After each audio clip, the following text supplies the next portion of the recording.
Okay, so today I wanted to talk about the basics of savings.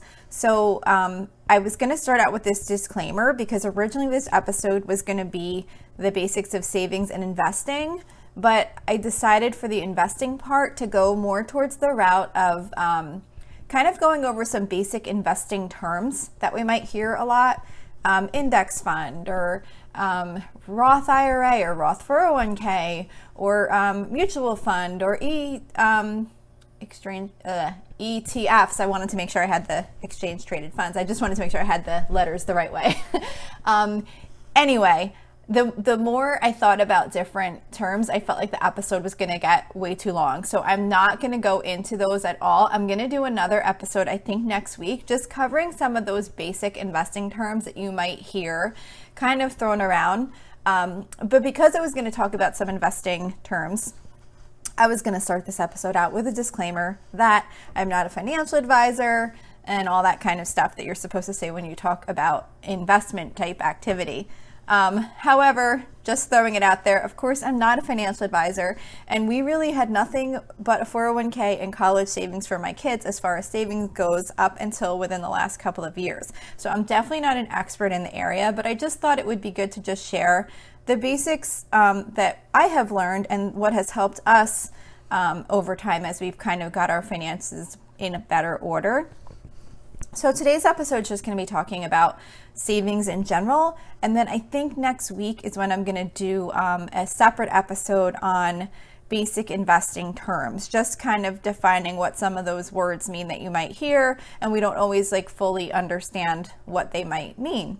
So hopefully that'll be a helpful episode. So today I just want to talk about savings. So basically with savings, there's pretty much two general types of savings. One is more for things that you're going to want to be able to access the money at any given time. That might be for like a vacation or a new car or even like your emergency fund. It's going to be savings that you want available and you want to be able to just grab it when you need it. And then the other type of savings is more for long term, which might be typically for retirement or for college savings. So for short-term savings, typically it's held in a savings account that earns minimal interest. Sometimes people will put money in a CD if it's not like super short-term, but the CDs now hardly even barely earn much more than a savings account when you're doing like a high-yield savings account. So it's like barely any of these accounts even hardly earn any interest at all. So just find the best interest that you can get and stick the money in that account. But the reason we put it in a regular savings account is because we don't want to have to worry about losing some of the savings if the market happens to be down when we need the money. So if you have savings in an investment account invested in something like an index fund, the value of that money is going to go up and down with the market. And like I said, I'm going to do a separate episode on some of these basic investing terms if you're not familiar with index funds. So make sure to check out that episode. But the whole point is that if you have to take money out of the account when the value is down, you're going to realize some of those losses. In other words, you're going to lose some of that money because you didn't have time to wait for the market value to come back up. When you have money in a regular savings account, you could take that money out at any time without the risk of losing any of the value of that money. So the goal with short-term savings is not for the value of that money to grow. It's just to make sure you have that money aside for whatever your intended purpose is. So one main type of shorter term savings that we have or we like to have or would want to have is emergency savings. So even though technically you may not wind up using this for, if you're lucky, for a very long time in the future, it's still considered a short-term savings because it's there so that you can access it at any time. So you don't want it to be invested in the market where it could be going up and down, and when you have an emergency, if it's down and you need to take a big amount of money out, you're going to lose a ton. You just want it to sit there in a regular account that you can easily access, and the point is to just have the money there and not really to grow that money. So emergency savings is kind of one of those savings that we usually start out with when we're starting to think about starting to build some savings. As I mentioned before, we never really had any savings like throughout our life, except for like a 401k that I was contributing to and money we were putting aside for our kids' college. But as far as like for when emergencies came up, we never had really any money to access. And when I finally got serious about getting in better financial shape, one of the best and most exciting things that we did was to save up our emergency fund. And an emergency fund is just what it sounds like. It's a fund to be used only in the case of an emergency. It's typically recommended to save up about 3 to 6 months of living expenses in your emergency fund, kind of like as a benchmark. The reason they say 3 to 6 is because it really just relies on what makes you feel comfortable. And you also want to take into account how risky your job is and how likely it is that you might need to dip into that money. Like how likely might you lose your job, or do you have maybe some health issues that might cause you to have some major medical bills, or you kind of just want to look at your life and your lifestyle and determine how likely it is that you might need to wind up needing to live off of that emergency fund. And that's kind of how you determine how much you want to put aside. But the emergency fund is not only for being out of work and needing to live off of it. That number is just kind of a benchmark on how much to put in there, but it's also for situations that just might come up that you had no expectation of happening. Like maybe you don't have a medical issue, but suddenly something happens and you have a large medical bill.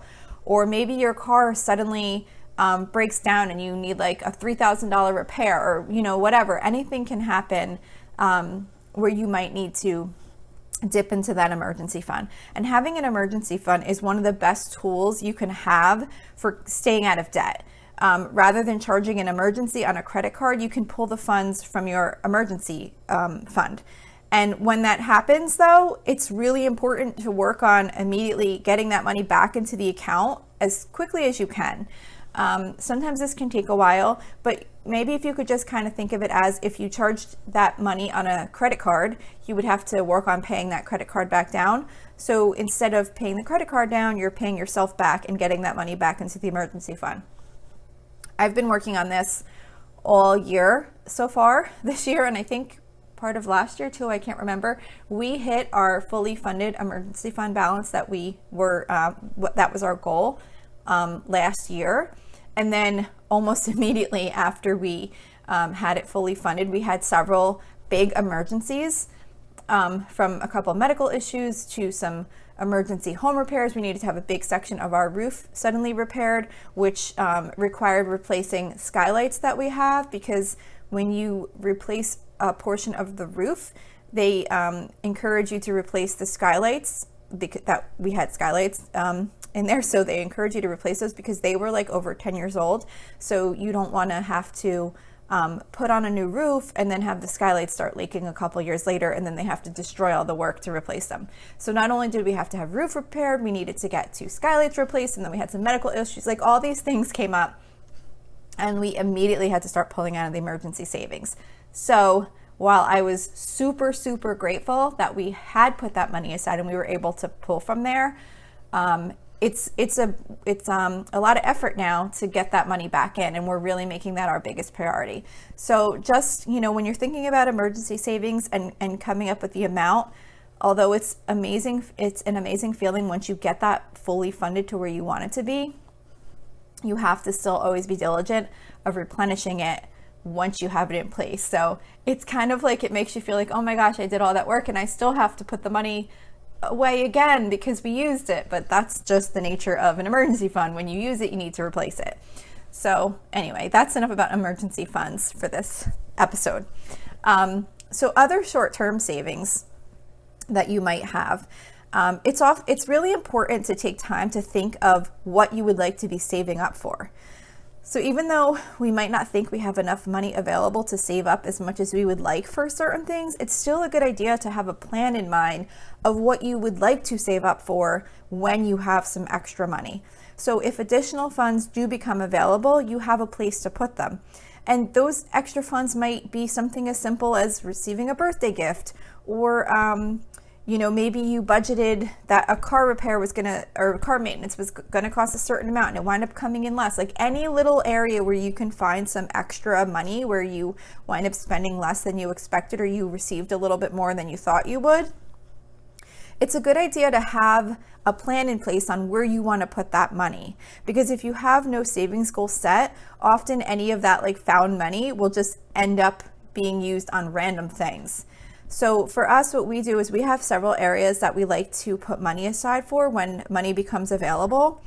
And in addition to deciding what those areas are that we want to save for, we decided to put a percentage attached to each of those line items, so that when we do have something, I don't have to sit there and think about how it's going to get allocated. So for example, if you're really focused on your emergency fund, but you also wanted to be able to put a little bit of money away for a weekend trip, you might decide that whenever there's extra money, maybe 80% goes to the emergency fund and 20% goes to a savings for a weekend getaway. And then as your emergency fund becomes close to being fully funded, maybe you decide that percentage breakdown. So you can kind of rethink how you want to break down the money over time.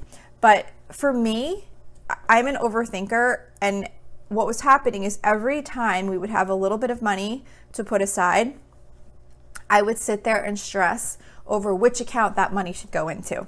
So rather than having to make that decision every single time there was a little bit of money to put somewhere, one time we sat down and said, okay, how do we want to prioritize this? And we set percentages, and I have a little spreadsheet. I type in the amount of extra money we have, and it tells me exactly how much to put in each fund. So I am able to just say, okay, this much is going here, this much is going here, and I don't have to sit there stressing over it every time. I stressed over it once, made a decision, and moved on. Of course, as things change, we'll reassess that, but at least it's not every single time. If you're not an overthinker like that, you might just be able to decide where you want to put the money as it comes up. But I like kind of overthink things like that, and it was just causing me stress every time on making sure I made the perfect decision. So I decided once, and that's just how the money gets allocated.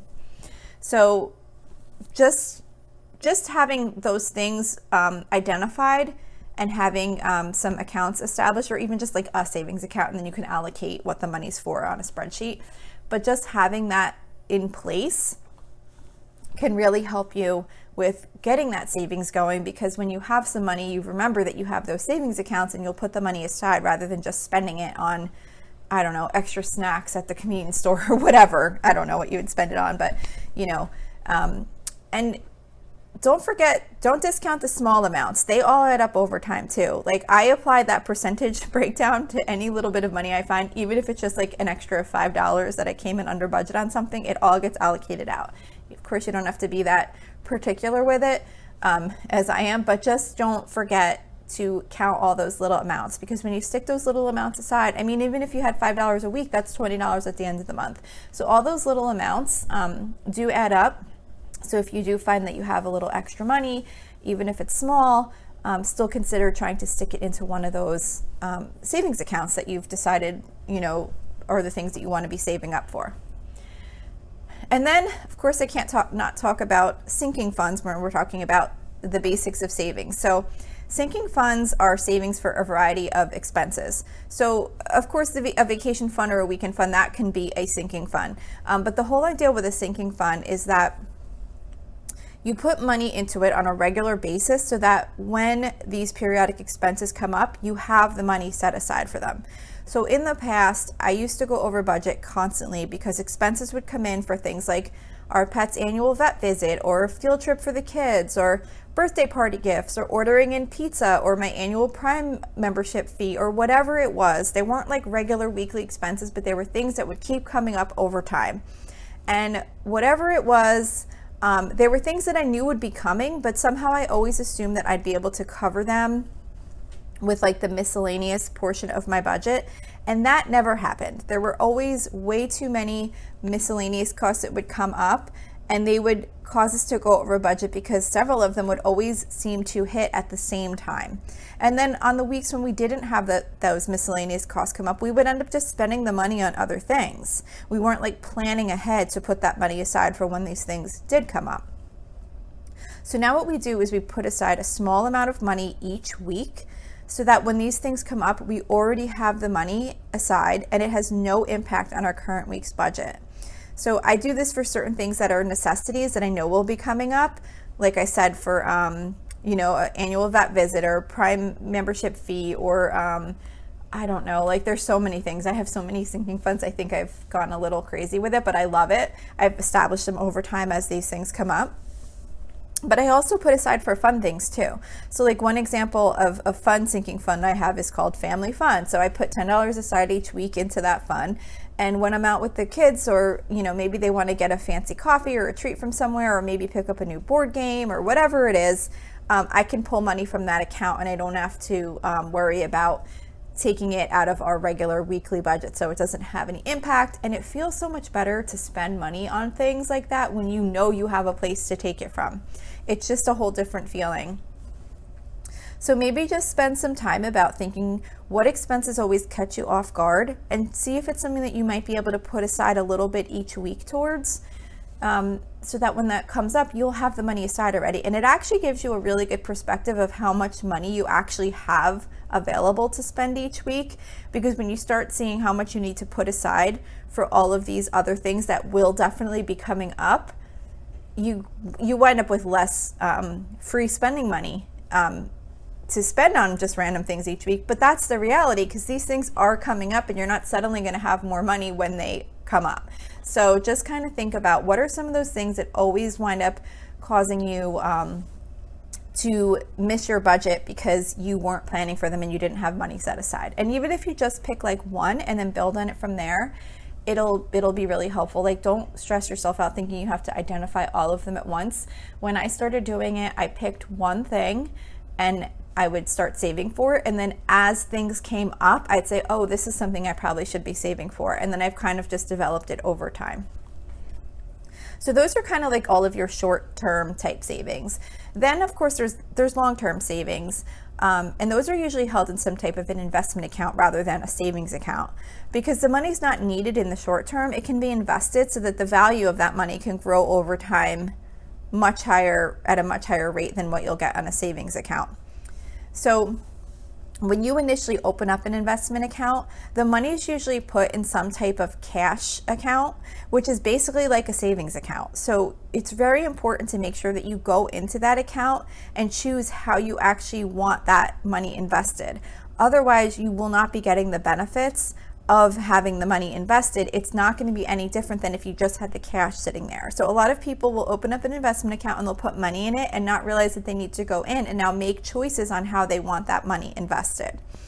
And then of course, the closer you get to the point when you're going to need that money, the more conservatively you might want those investments to be, because as you're getting closer to the point when you're going to want to take that money out, you don't want the value to be going up and down, because if you need to take the money out and you're down $10,000, you don't want to have to lose that $10,000. So generally it's advised, like, as you get closer to the point where you're going to need that money, you want to kind of change your investments to be more conservative, because conservative investments don't change in value as much as more aggressive investments do.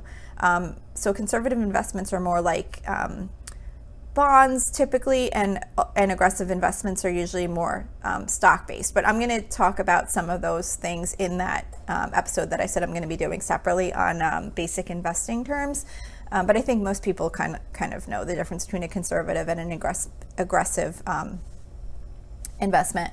And there is also less growth opportunity with conservative investments. So while we want to switch to those as we get closer to needing the money, you really want to consider where you want to be as far as how conservative you want to be during your longer term savings or investing period, because the more conservative you are, the less opportunity you have to grow that money. So everyone has a different risk tolerance. So we all just kind of need to decide how much risk we're willing to take when we're investing our money, and then that's how you decide how you're going to kind of divvy it out. So just to wrap up today, I just want to say, just save what you can. So often people won't save anything because they don't feel like the amount that they have to put aside is enough to make a difference. But it really is true that every little bit counts. I mean, even if you build up an emergency fund of $500 over time, when you have an emergency, you're still going to be glad that you have that $500 to help you out. Even if you don't think that the amount of money you have to allocate to savings is enough, it's still better than not saving at all, because we can end up spending those little bits of money on things that we could have, where we could have put the money to savings, but we wind up just spending them on little things that didn't really even matter much to us. And it really feels good to put some money into savings and watch your accounts grow, even if it's just a little bit at a time. So I just want to encourage you to do what you can and be proud of the savings that you can accumulate regardless of the size of the account. So I hope this episode was helpful or encouraging to you in some way. Don't forget, you can always email me with any questions or suggestions at lolasfrugallife@gmail.com. You can follow me on Instagram and Facebook at lolasfrugallife. You can find blog posts for each episode on my website at lolasfrugallife.com. And you can also join our private listeners group at facebook.com/groups/lolasfrugallife. And if you enjoy the show, please make sure to subscribe on Apple Podcasts, Spotify, YouTube, or wherever you listen from. And I would really love it if you would screenshot the show and tag me on Instagram so I could see you're listening. Also, if you can please take a couple of seconds to rate and review the podcast, that would be really helpful to me. Those ratings and reviews are what help let the show be shown to more people that might be interested in something like this. There's also a link in the episode details to financially support the podcast if that's something you're interested in. So that's it for today. Thank you so much for listening, and I hope you have a really awesome day.